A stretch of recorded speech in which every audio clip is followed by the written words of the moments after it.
sais pas si tout le monde est là cet après-midi. Pour ceux qui ne me connaissent pas, je suis le docteur Ox Benoît, je suis un des médecins suspendus. Sauf que moi je suis un médecin français qui travaille au Luxembourg. Et j'ai pas été suspendu parce que je n'ai pas fait le vaccin, j'ai été suspendu parce que j'ai fait des prises de position.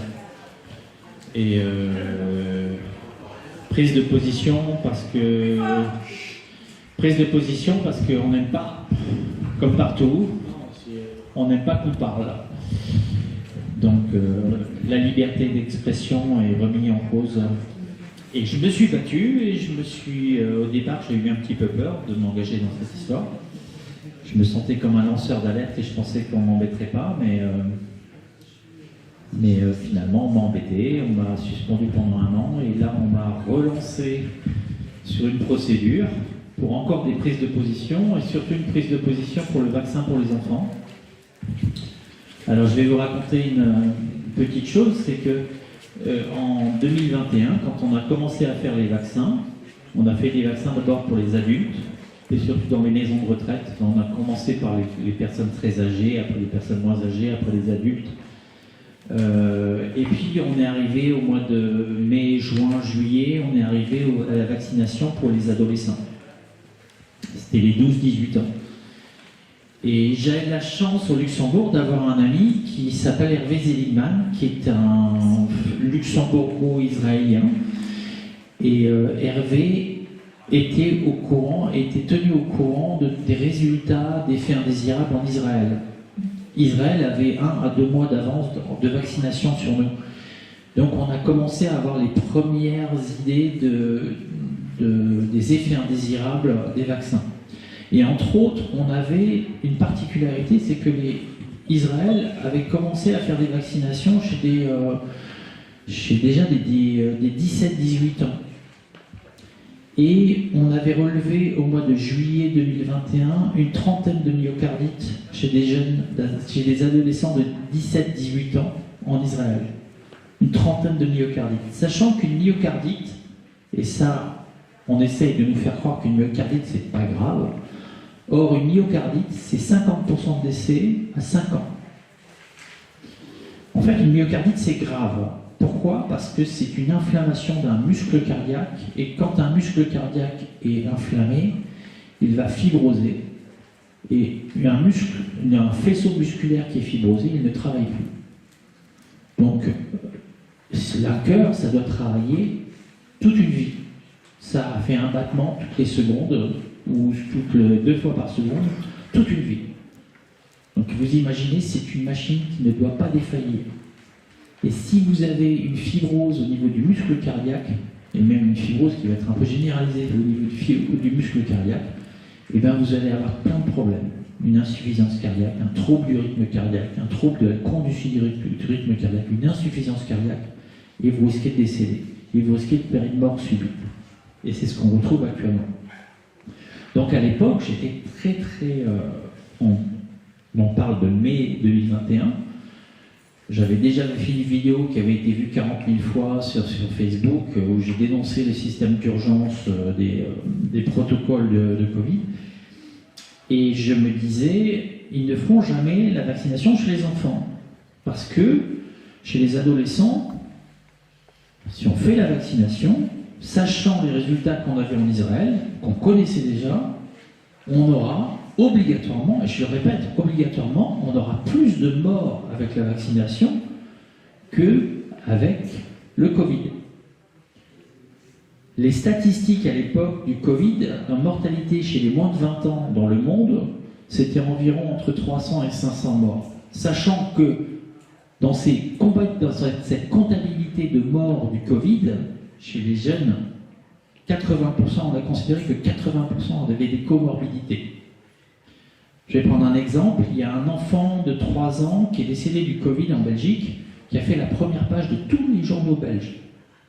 Or, le père a porté plainte contre le ministère de la Santé parce que l'enfant, en fait, était en train de mourir d'une leucémie. Et il était déjà dans un état très grave, et ils ont diagnostiqué un Covid chez lui. Ils l'ont diagnostiqué positif. J'étais à une conférence hier soir à Bruxelles, j'étais avec Alexandre Henrion-Coude. On rigolait, on disait, il y a eu un mort, il y a une personne qui est tombée d'un avion, il n'avait pas de parachute, il est tombé au sol, on a fait un test positif, et il était Covid positif, donc il est mort du Covid. Voilà, c'est exactement ça, ça résume un petit peu. Au Luxembourg, on a eu une particularité, c'est qu'on a découvert que tous les tests positifs étaient recontrôlés. Alors les tests positifs faits au niveau des laboratoires privés étaient recontrôlés au niveau du laboratoire national au Luxembourg. Et on a demandé, on a demandé à plein de personnes d'avoir leurs résultats des tests recontrôlés au niveau du laboratoire national. Et aux surprises, on a remarqué que 80% des tests étaient négatifs.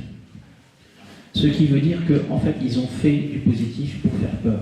Ils n'ont pas fait du positif, ils n'ont pas fait des tests pour chercher des maladies, ils ont fait des tests pour faire peur, pour avoir un nombre important de tests positifs. Je reviens aux adolescents, les myocardites. Quand ils ont commencé les vaccinations chez les adolescents, j'ai fait un week-end de garde dans une maison médicale à Ettelbruck, c'est le nord du pays au Luxembourg, et j'ai vu 3 myocardites en un week-end. 3 myocardites en un week-end. Et ils sont allés les contrôler, c'est des enfants que j'ai fait hospitaliser. Donc ça a été confirmé. Sauf que, une chose, ça fait 40 ans que je travaille, j'avais jamais vu de myocardite chez un jeune. Et j'en vois 3 en un week-end, alors qu'ils venaient de commencer les vaccinations depuis 15 jours. Et là, j'ai crié au scandale, je dis, c'est incroyable, c'est pas possible. Et j'ai dit, à partir du moment où on fait une vaccination chez des jeunes adolescents, si la vaccination est plus dangereuse que la maladie, on remonte à des lois qui ont été faites pour ça, justement, pour interdire, pour que les médecins qui font un traitement qui est plus dangereux que la maladie, ils soient directement responsables. Ils ne peuvent pas se rapporter sur la responsabilité d'un ministère ou d'un gouvernement. Ils sont directement responsables. C'est-à-dire qu'un jour, les parents des enfants qui ont eu des problèmes avec un vaccin pourront se rapporter, pourront aller voir leur médecin généraliste et leur dire « vous êtes responsable, je vais vous mettre au tribunal ». Actuellement, il y a des procès qui commencent à se faire, et il va y en avoir de plus en plus, il y a des médecins qui vont passer dans les tribunaux, et là, on va commencer à avoir des failles dans le système. Et j'espère que ça va changer les choses. Mais c'est pas faute de les avoir prévenus déjà depuis 2 ans. Pour ça, pour ces paroles, ils me remettent au tribunal. Sauf que, alors il y en a certains qui sont déjà au courant, on m'a remis au tribunal, je suis passé le 1er mars au tribunal, et je me suis retrouvé devant le même juge qui m'avait jugé il y a 2 ans, et ce juge m'avait traité de complotiste dans son verdict. Alors comme il m'a traité de complotiste, j'ai demandé une récusation du juge. Et dans la loi belge et luxembourgeoise, la récusation doit se faire par le juge lui-même. C'est pas mal. Et ce juge n'a même pas daigné nous répondre. Il s'est présenté au tribunal sans nous avoir répondu. Donc on était devant les faits accomplis. Le juge était là, il avait refusé de se récuser. Alors on a quand même fait un appel en récusation, et comme il n'y a pas de loi, on se dit bon, ça va. On essaye un appel en récusation, mais ça va peut-être rien donner. Mais on a eu une grosse surprise là. C'est que le parquet général de Luxembourg a accepté l'appel en récusation, et j'ai eu le verdict hier. La récusation est acceptée, donc le juge est récusé. Il est récusé par d'autres juges. C'est des juges qui ont récusé un juge. Jurisprudence, ça n'a jamais existé. Deuxième chose, la composition du tribunal a été récusée. C'est-à-dire qu'ils ont considéré que le tribunal tel qu'il était fait ne pouvait pas me défendre correctement, n'était pas loyal. Dans ce tribunal, il y avait 2 médecins experts qui devaient me juger. Or, ces médecins experts sont choisis par l'ordre des médecins. Donc, ils sont jugés partis. Donc, là aussi, la composition du tribunal est récusée. Mais, ils m'ont permis, en fait, dans ce jugement, la cour d'appel m'a donné l'occasion, peut-être, de récuser le premier jugement que j'ai eu il y a 2 ans, et d'annuler le jugement. et peut-être de demander une indemnisation pour une année de suspension. Et si j'arrive à obtenir ça, ça va faire jurisprudence européenne. Et là, on va s'amuser.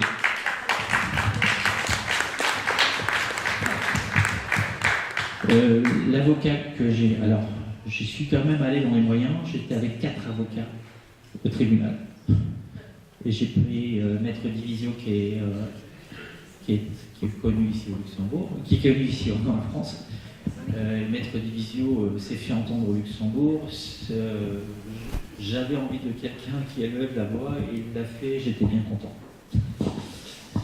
Donc ça va porter ses fruits et j'espère qu'on va faire avancer les choses. Maintenant, je suis venu ici aujourd'hui et je voudrais remercier les personnes qui ont fait des témoignages. Parce que je suis surtout venu pour vous écouter, pour apprendre plein de choses, pour voir à quel point on en est dans la justice française concernant les enfants. Et bon, je suis au courant de pas mal de choses. J'ai suivi les dossiers de Zandvoort déjà il y a une vingtaine d'années. J'ai suivi les dossiers de Marion. Donc je suis au courant de beaucoup de choses, mais on a l'impression d'en apprendre toujours plus, quoi. Et on a l'impression que le problème est toujours pas réglé. Et il n'existe pas seulement en France, il existe en Belgique. Et, il y a plein d'affaires qui sont étouffées. J'ai plein d'assistants sociaux au Luxembourg qui me disent que dès qu'il y a un problème de pédophilie, on n'en parle pas et on n'arrive jamais à obtenir quoi que ce soit. Et que tout est noyé. Malgré tout, j'ai envie de vous dire, et j'ai parlé tout à l'heure à table au restaurant, là, j'ai envie de vous dire, il faut continuer à se battre. Parce que les avocats sont sensibles. Là, moi je ne pensais pas arriver à ce résultat avec le parquet général au Luxembourg. Et ça prouve qu'il y a des magistrats qui sont de notre côté. Et il faut aller les chercher ceux-là. Il y en a qui ne nous écoutent pas, mais il y en a d'autres qui sont là et qui sont sensibles et qui en ont aussi marre du système. Et ils commencent à sortir. Et je pense qu'il y a des magistrats qui ne sont pas corrompus et qui veulent, je pense, faire changer les choses et qui commencent à en avoir marre de tout ce système, qui voient que la corruption elle est trop longue. Donc il faut y aller. Je vais vous parler, alors moi particulièrement, je viens de gagner une bataille là, au tribunal, avec des magistrats, mais j'avais déjà gagné une bataille aussi au tribunal. Il m'est arrivé une histoire. On m'a interdit de voir mes enfants pendant environ 5 ans. Pourquoi? J'ai aussi subi cette histoire, mais c'est un peu différente. Et il y a beaucoup de pères qui ont été dans ma situation. J'ai subi un divorce subite, imprévu, parce que mon ex-femme avait trouvé quelqu'un d'autre, peu importe. J'avais accepté le divorce et je lui ai dit bon, on va faire un divorce à l'amiable. Et puis elle m'a dit ben, viens chez mon avocat. Je suis allé chez son avocat, je me suis fait insulter pendant 3/4 d'heure. Et puis finalement ça s'est terminé au tribunal. Et là je me suis retrouvé en face d'un avocat qui a dit devant le juge que j'avais fait une menace de mort sur mes enfants. J'avais 3 filles. À l'époque elles avaient 8 ans, 11 ans et 14 ans. Et là, l'avocate demande le contrôle du parquet, le contrôle de police. Et quand on est dans une situation comme ça, un homme, un père, ne peut plus rien faire. Et moi j'avais de la chance, mes filles étaient quand même assez âgées. Et il y a beaucoup de pères, lorsqu'ils ont un bébé de 1 an, 2 ans, et qu'on dit qu'ils ont fait un accouchement sur le bébé, et ben ils ne revoient plus leur enfant avant 18 ans. Sauf si l'enfant s'est battu pour revoir son père. Mais autrement, on n'y arrive plus. Donc ça, c'est des situations que j'ai vues, que j'ai fait des réunions avec des pères qui se battent et qui, bien sûr, ils sont mis dehors, bien sûr, ils sont obligés de payer la pension alimentaire, ils n'ont plus le droit de voir leurs enfants, mais c'est des situations catastrophiques. Alors, je me suis battu, ça a duré 5 ans, je Je me suis retrouvé plusieurs fois devant le juge, et je le dis et je le répète, devant les juges, il faut les prendre au même niveau que nous. Les juges ne sont pas supérieurs à nous. C'est des personnes qu'on doit regarder dans les yeux et qu'on doit leur dire « Moi, je suis quelqu'un de bien. Moi, je suis un père qui est capable d'être un bon père pour ses enfants et mes enfants ont besoin de moi. » Une autre chose qui est très très importante, c'est que j'ai l'impression qu'on n'écoute jamais les enfants. Et moi, pendant 5 ans, on a refusé d'entendre les enfants. Donc, une chose qui est très importante, c'est les enfants doivent être entendus. Parce qu'on parle toujours des parents, on parle du juge, et les enfants, non. Les enfants, on n'a pas le droit à la parole. Les enfants sont totalement ignorés. Les enfants ne sont pas matures, on me dit. Non, c'est pas vrai. Un enfant de même de 7 ans, 8 ans, 9 ans, 10 ans, ils sont déjà capables de parler, ils sont déjà capables de s'exprimer, ils sont déjà capables de dire ce qu'ils veulent. Alors, je me suis retrouvé en cour d'appel pour mon divorce, parce qu'on arrivait à obtenir la cour d'appel, parce que mon ex-femme avait dit que j'avais une suspicion d'inceste avec ma fille, qui avait à l'époque 17 ans. Là, ma fille a dit c'est terminé, je ne veux plus rien savoir. Elle est venue chez moi, le juge n'a pas envoyé la police, donc on a obtenu la cour d'appel de justice. C'est très rare dans les affaires de divorce. Là, les enfants ont pu témoigner pour la première fois au bout de 5 ans devant les juges de la cour d'appel. Après, on est rentré avec nos avocats, mon ex-femme et moi, on est rentré avec nos avocats. Le juge s'est adressé directement à moi. Monsieur, vous êtes quelqu'un de bien, vous avez la garde des enfants. Il me dit, qu'est-ce que vous voulez faire? Comment vous voulez arranger la garde des enfants pour votre femme? Et je dis, il n'est plus question que la justice décide. Il n'est plus question que la justice décide ce que les enfants veulent faire. C'est la première fois que mes enfants sont entendus dans une affaire de divorce. Ça fait 5 ans que ça dure, et là, c'est les enfants qui vont décider ce qu'ils veulent. Vous me donnez la garde des enfants, ils viendront chez moi, ils iront chez leur mère quand ils veulent, comme ils veulent. J'aurais pu continuer et mettre ma femme au pénal, et la faire condamner et la faire aller en prison. Elle risquait 10 ans de prison. Je n'allais pas mettre la mère de mes enfants en prison. Elle était punie moralement. J'ai souffert pendant 5 ans, c'était très très dur. Parce que j'ai été vraiment bafoué, j'ai été injurié par le juge, j'étais avec une obligation de psychiatrie, contrôle psychiatrique, contrôle du parquet, remettre des certificats psychiatriques à la police, etc. Et j'avais pas le droit de prison. Mais je les voyais en fait, parce que mes enfants se levaient plus tôt le matin et venaient prendre le petit déjeuner avec moi avant d'aller à l'école, en cachette. Et les médecins, d'accord? Excuse-moi, Benoît. Mais peu importe. Oui, mais quand même, ça prouve jusqu'où ils sont capables d'aller. Oui, mais ça veut dire qu'ils n'ont aucune considération pour la profession d'une personne. Hein. Peu importe, à partir du moment où un avocat a sorti n'importe quoi sur n'importe qui, donc c'est très très dur. Maintenant, ça ne remet pas en cause les femmes qui sont battues aussi par des hommes, et ça j'en ai vu aussi, hein, en tant que médecin j'en ai vu. Mais c'est une chose dont on ne parle pas du tout. Là. Les hommes, les femmes qui utilisent des avocats pour aller raconter n'importe quoi sur leur mari, et des maris qui sont dans une détresse pas possible. Donc, cette affaire, elle était en 2016, elle s'est réglée en 2016, et je me suis retrouvé devant des juges, et là, dernièrement, quand je me suis retrouvé à mon deuxième procès, je me suis retrouvé devant le juge qui avait refusé de se faire accuser, et là, je lui dis, vous savez, je suis déjà allé en cour d'appel. Je me suis présenté devant le juge, et en cour d'appel, le juge m'a dit, vous êtes quelqu'un de bien, vous avez la garde des enfants. Et je lui dis, je n'avais plus confiance en l'institution de la justice, et les juges de la cour d'appel m'ont redonné confiance en l'institution de la justice. Pour lui faire comprendre à lui, le juge, qui me traitait de complotiste, qu'il n'aura jamais la paix sociale en continuant comme ça. Parce que ce qu'on a besoin, nous, dans notre société, c'est une paix sociale.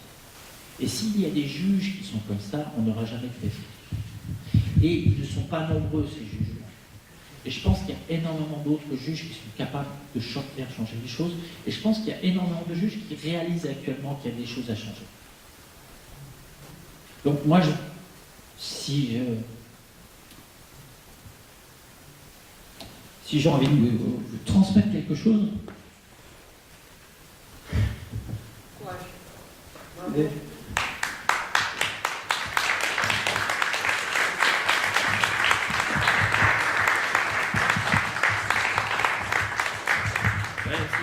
si j'ai envie de vous transmettre quelque chose, c'est d'être optimiste. Et il faut y croire. Merci. Mais il ne faut pas se laisser abattre. Et j'ai vu des témoignages très durs là ce matin. Et c'est beau comme geste. Regardez, même le chien, il comprend la tristesse de son maître. non, mais j'ai envie de dire, hein, ceux qui ne voient plus leurs enfants, là, les mamans que j'ai entendu ce matin, les papas que j'ai entendu ce matin, battez-vous, continuez. Et du courage. Et non, oui, soyez optimistes, il faut toujours y croire, il faut toujours être positif. D'accord?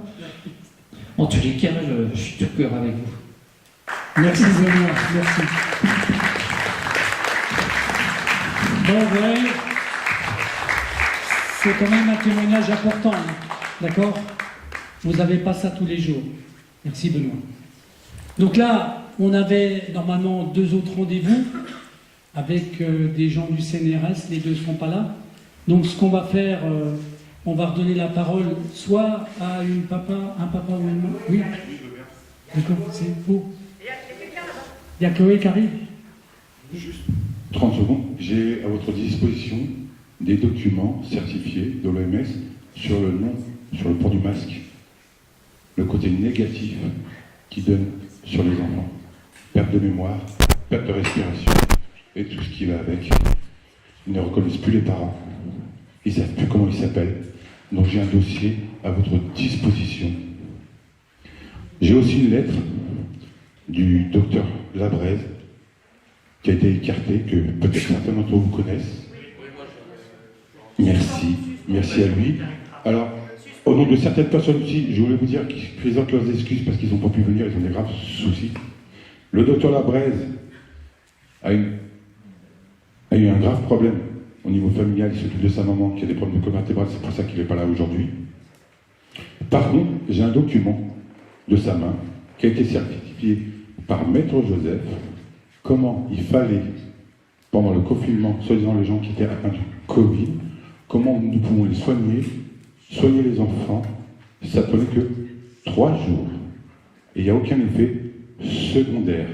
Ces documents ont été transmis à l'aide du docteur Joseph à la Cour pénale internationale. Vous savez comment on soigne soi-disant ce Covid?